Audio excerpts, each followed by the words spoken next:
안녕하세요. 미미의 꿈꾸는 다락방 책 읽어주는 미미입니다. 지킬 박사와 하이드시 그 9번째 이야기. 실험실에 있는 사람은 누구일까? 폴은 조심조심 계단 아래까지 내려갔다. 그리고 어터슨에게 계단 구석에 서서 잘 들어보라는 손짓을 하고는 천천히 계단을 올라갔다. 폴은 똑똑 조심스럽게 지킬 박사의 실험실 문을 두드렸다. 박사님, 어터슨 씨가 오셨습니다. 폴은 계단 아래에 있는 어터슨에게 다시 한번 잘 들어보라는 손짓을 했다. 그때 안에서 대답이 들려왔다. 누구와도 만나지 않겠다고 전해주게. 예, 분부대로 하겠습니다. 공손하게 대답하는 폴의 목소리에는 무언가 잔뜩 의심하는 빛이 역력했다. 폴과 어터슨은 다시 안쪽 뜰을 돌아 큰 부엌으로 되돌아왔다. 폴이 촛불을 촛대에 꽂으며 어터슨에게 물었다. 선생님, 방금 들린 그 소리가 정말 우리 주인님의 목소리였다고 생각하십니까? 글쎄, 목소리가 좀 달라진 것 같긴 한데. 어터슨도 미심쩍은 얼굴로 말했다. 그렇죠. 선생님도 그렇게 생각하시는 거죠? 저도 그렇게 생각합니다. 이 저택에 온 지 거의 20년이나 되는데 제가 주인님의 목소리를 잘못 알아들을 리가 있겠습니까? 아닙니다. 저건 주인님의 목소리가 아닙니다. 주인님에게 무슨 일이 일어난 게 틀림없습니다. 폴은 자기가 생각한 게 맞다는 확신이 들었는지 더욱 강한 말투로 말했다. 글쎄, 한 열흘에 정도 되었을까요? 그때 저는 주인님이 살려줘 하고 외치는 소리를 아주 똑똑히 들었습니다. 바로 그 순간 무슨 일이 일어난 겁니다. 분명히 주인님께서 살해되신 거라고요. 도대체 무슨 일이 있었는지는 모르겠지만 지금 저 방에는 주인님 대신 다른 누군가가 있는 겁니다. 그렇다면 그 사람은 왜 여태 도망가지 않고 거기 계속 있는 건지. 정말 무서운 일입니다. 폴은 거의 울음을 터뜨릴 듯한 얼굴이었다. 그럴 리가 있나? 폴, 나는 자네 이야기를 도무지 알아듣지 못하겠네. 어터슨은 자기도 모르게 긴장을 해서 손톱을 물어뜯었다. 좋아.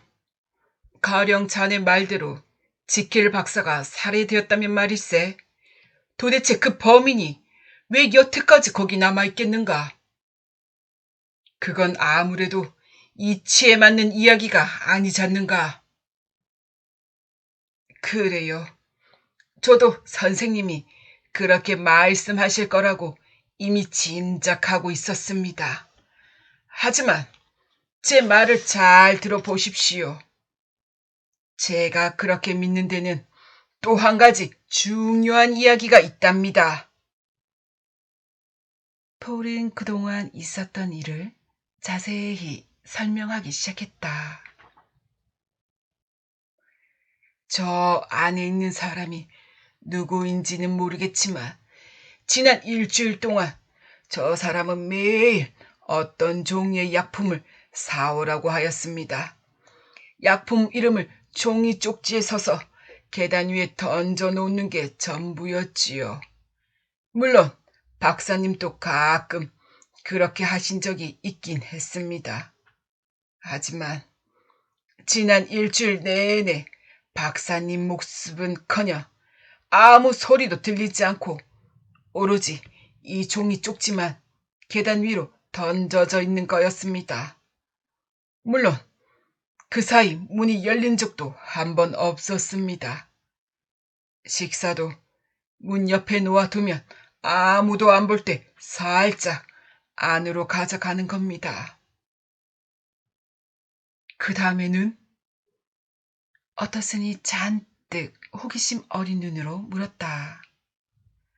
날마다 그렇게 약품을 사오라고 쓴 종이 쪽지만 계단 위에 놓여 있었습니다. 어느 때는 제가 사온 그 약품이 자기가 찾던 게 아니니까 데려 돌려주고 다른 약품 도매상에 가서 다시 사오라고 쓰여진 종이 쪽지를 내미는 겁니다. 그럼 저는 런던 시내 약품 도매상을 돌아다니며 주문한 걸 사왔습니다. 그러나 사올 때마다 그 약품은 주문한 약품과 다르다며 몇 번이나 다시 심부름을 보내곤 했습니다. 도대체 무슨 실험에 쓰이는지는 모르지만 그 약품이 몹시 필요한 모양입니다. 폴의 말을 듣던 어터슨은 한동안 깊은 생각에 잠겼다. 그러다가 무슨 실마리라도 찾으려는 듯 물었다. 그 종이 지금 가지고 있나? 폴은 주머니를 뒤치더니 꾸깃꾸깃 구겨진 종이 쪽지를 꺼냈다. 어터슨은 그 쪽지를 들고 촛불 옆으로 가서 읽었다. 마우 약품 회사 기업? 최근 귀사에서 사온 약품이 어찌된 일인지 지난번 약품과 달라서 지금 본인이 하고 있는 실험에는 전혀 도움이 되지 않습니다. 본인은 이전에 귀사에서 만든 약품을 꽤 많이 산 적이 있습니다. 부디 지난번과 똑같은 약품을 찾아서 급히 보내주시기 바랍니다. 값은 얼마가 되어도 상관없습니다. 그 약품은 본인이 하고 있는 이번 실험에서 매우 중요하고 꼭 필요한 것이니 꼭 찾아봐 주시기 바랍니다. 종이 쪽지에 쓴 글씨는 거기까지는 아주 또박또박 차분하게 적혀 있었다. 하지만 마지막에 가서는 아무렇게나 갈겨 쓴 듯 보였다. 제발 부탁드립니다. 지난번과 똑같은 약품을 찾아서 될 수 있는 대로 빨리 보내주십시오. 부탁합니다. 의학 박사 헨리 지킬. 참 이상한 편지로군. 편지를 다 읽고 난 어터슨은 고개를 갸웃거렸다. 그렇습니다, 선생님. 그 약품 회사의 직원도 이 편지를 보더니 벌컥 화를 내면서 편지를 제게 도로 던져주더군요. 그래서 제가 무슨 내용인가 하고 읽어보았답니다. 그런데 폴, 이건 틀림없이 지킬 박사의 글씨가 아닌가? 네네네, 저도 그렇게 생각했습니다. 그러나 선생님, 글씨 따윈 얼마든지 흉내낼 수 있지 않겠습니까? 지금 문제는 글씨가 아닙니다. 저는 그 남자를 보았습니다. 바로 그 남자를 말입니다. 그 남자라니 누구 말인가? 얼마 전에 저는 뜰에 나갔다가 이상한 생각이 들어 몰래 실험실 건물 안으로 들어가 보았습니다. 그런데 어떤 녀석이 복면을 쓰고 실험실을 마구 돌아다니면서 무언가를 급하게 찾고 있는 것이 보였습니다. 그 녀석은 저를 보자마자 무슨 알아들을 수 없는 괴상한 소리를 지르면서 단숨에 계단을 뛰어 올라가더군요. 그러더니만 주인님의 실험실로 급히 들어가서는 문을 잠가 버렸습니다. 저는 아주 잠깐 동안 그 녀석을 보았을 뿐인데도 머리카락이 쭉 뼈서고 온몸에 소름이 돋았답니다. 선생님, 만일 그 사람이 주인님이라면 왜 그렇게 고약한 복면을 쓰고 있겠습니까? 그리고 무엇 때문에 그런 괴상한 소리를 지르면서 도망쳤겠습니까? 저는 거의 20년 동안이나 주인님을 모셔왔습니다. 그런데도... 폴은 더 이상 말을 잇지 못한 채 두 손으로 얼굴을 감싸쥐었다. 정말 이상한 일이군.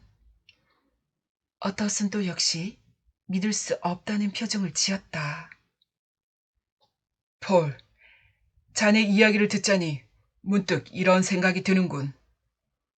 자네 주인은 분명히 아주 무서운 병에 걸린 거야. 고통을 너무 많이 받으면 몸이 몹시 쇠약해지거나 이상한 모습으로 바뀌는 병 말일세. 그래서 목소리도 변하고 얼굴도 일그러지자 누구의 눈에도 띄지 않으려고 복면을 쓴 건 아닐까? 그래서 그토록 애를 쓰며 약을 구하려는 게지. 어떻게든 병을 고쳐보려 혼자서 안간힘을 쓰고 있단 말일세. 내 생각이 틀림없을 것세. 그렇다면 폴, 슬프고 무서운 일이긴 하지만 그래도 살해되었다고 생각하는 것보다는 낫지 않나. 아직 희망을 가질 수 있으니 말일세. 그렇지만 선생님... 폴은 어터슨의 말을 가로막았다. 그리고 몹시 흥분한 어조로 말했다. 하지만 그 녀석 분명히 주인님이 아니었습니다. 정말입니다. 주인님은 키가 훌쩍 크고 몸집도 아주 당당한 분이십니다. 그렇지만 저 안에 있는 남자는 마치 난쟁이 같다니까요. 그렇지만... 어터슨이 뭔가 다른 이야기를 꺼내려 하자 폴은 손을 내저었다. 선생님, 20여 년 동안이나 주인님을 모셔온 제가 결코 잘못 볼 리가 없습니다. 저는 박사님의 머리가 방문 어디쯤에 닿는 것까지도 잘 알고 있습니다. 아니에요. 그 사람은 절대로 지킬 박사님이 아닙니다. 박사님은 분명히 그 녀석에게 살해된 것입니다. 폴, 자네가 그렇게까지 믿는다면 좋아. 이 편지로 봐서는 아직 박사가 살아있다고 생각되지만 아무튼 문을 부수고라도 저 안에 있는 사람이 누구인지 확인해 보세. 제발 그렇게 해주십시오, 선생님. 부탁드립니다. 폴은 그제야 자기가 기다렸던 말을 해주었다는 듯 가슴을 쓸어내렸다. 그런데 누가 들어가지? 그야 선생님과 제가 들어가야지요. 실험실에 도끼가 있습니다. 선생님은 부엌에 있는 부지깽이를 들고 가십시오. 어터슨은 폴이 내민 부지깽이를 받아들곤 단단히 움켜쥐었다. 그런데 폴, 이제부터 우리가 하려던 일이 얼마나 위험한지 알고 있는가? 그야 물론이지요. 어떠스는 아무래도 일을 벌이기 전에 다시 한번 확인하고 싶은 눈치였다. 선생님, 그렇게 잠깐 보고 누구라고 꼬집어 말하기가 좀 그렇지만 제가 보기에는 하이드 같았습니다. 아닙니다. 틀림없는 하이드였습니다. 그 남자는 하이드처럼 몸집도 아주 작았고 동작도 그렇게 재빨랐으니까요. 또 하이드 이외에는 실험실에 드나드는 사람이 아무도 없었습니다. 선생님도 기억하고 계시지요? 그 댄버스 커르경의 살인사건 때도 하이드는 이 실험실을 열쇠를 가지고 있었습니다. 혹시 선생님도 전에 하이드를 만난 적이 있으십니까? 하이드라는 이름을 듣자 어떠스는 공연히 몸이 움찔거렸다. 한 번 만나서 이야기한 일이 있네. 그렇다면 그를 잘 아시겠군요. 그 사람에게는 어딘지 모르게 소름이 오싹 끼칠 정도로 무시무시한 데가 있습니다. 저는 그 사람을 보면 마치 몸이 얼어붙는 듯 등골이 오싹해진답니다. 그건 나도 마찬가지라네. 그 복면을 쓴 원숭이 같은 녀석이 여러 가지 약품이 있는 실험실에서 뛰어나와 안으로 들어가는 걸 본 순간 저는 그 자리에 얼어붙는 줄 알았다니까요. 물론 그것이 증거가 될 수는 없겠지만 확실히 그 사람은 하이드였습니다. 폴은 여전히 단호한 말투로 말했다. 그래, 나도 그럴 거라고 짐작했네. 그 말을 듣고 보니 점점 더 걱정이 되는군. 지킬이 정말 살해되었을지도 모르는 일이야. 그리고 범인은 무슨 까닭인지는 모르지만 아직도 저 방에 숨어서 무언가를 찾고 있어. 좋아. 지금 당장 그 안으로 들어가서 지킬 박사의 복수를 하세. 브래드쇼를 불러주게나. 마부인 브래드쇼가 폴의 부름을 받고 달려왔다. 브래드쇼는 얼굴이 하얗게 질린 채 벌벌 떨고 있었다. 정신 똑바로 차려, 브래드쇼! 어떠스는 떨고 있는 브래드쇼를 보며 단단히 일렀다. 이제부터 폴과 나는 저 실험실 문을 부수고 안으로 들어갈 생각이네. 아무 일도 없다면 다행이지만 혹시 무슨 일이 일어나서 범인이 뒷문으로 도망가기라도 한다면 큰일이니까 자네는 뭔가 무기가 될 만한 걸 들고 저 입구를 잘 지키도록 하게. 10분 동안 모든 준비를 해서 꼭 저기 저 자리에서 망을 봐야 해. 알았지? 네, 선생님. 브래드쇼가 무기를 찾으러 밖으로 나가자 어떠스는 시계를 들여다보았다.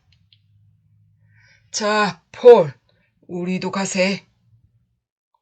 어떠스는 손에 부지깽이를 쥐고는 촛불을 든 폴의 뒤를 따라 뜰 안쪽으로 가만 들어갔다.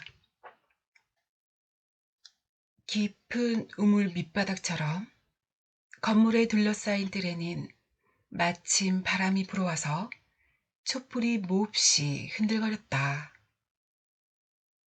두 사람은 살금살금 계단 밑에 가만히 쪼그리고 앉아 위에 있는 실험실 안에서 나는 소리에 귀를 기울였다.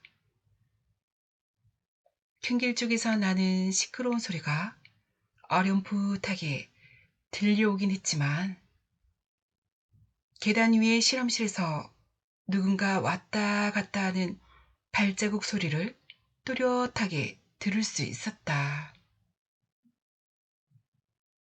언제나처럼 저렇게 하루 종일 온 방 안을 빙빙 돌아다니고 있습니다. 폴이 낮게 속삭였다. 심지어는 한밤중에도 저렇게 서성거린답니다. 주문한 새 약품을 가져다 줄 때만 잠시 멈추지요. 그런데 선생님, 귀를 기울이고 자세히 들어보십시오. 저게 우리 주인님의 걸음걸이란 말입니까? 그 걸음은 몹시 느렸으나 어느 때는 펄쩍펄쩍 뛰는 것처럼 경쾌했다. 신발을 질질 끌며 걷는 듯한 지킬 박사의 묵직한 걸음걸이와는 전혀 달랐다. 어떠스는 깊은 한숨을 내쉬며 물었다. 그 밖에 또 다른 이상한 점은 없는가? 있습니다. 한 번은 우는 듯한 소리를 들었습니다. 뭐? 울음소리라니 도대체 어떻게 울던가? 어떠스는 소스라쳐 놀라 물었다. 마치 지옥에서 고통받는 사람이 울부짖는 소리 같았습니다. 그 소리를 듣고 있던 저도 너무나 가엾어서 눈물이 날 정도였답니다.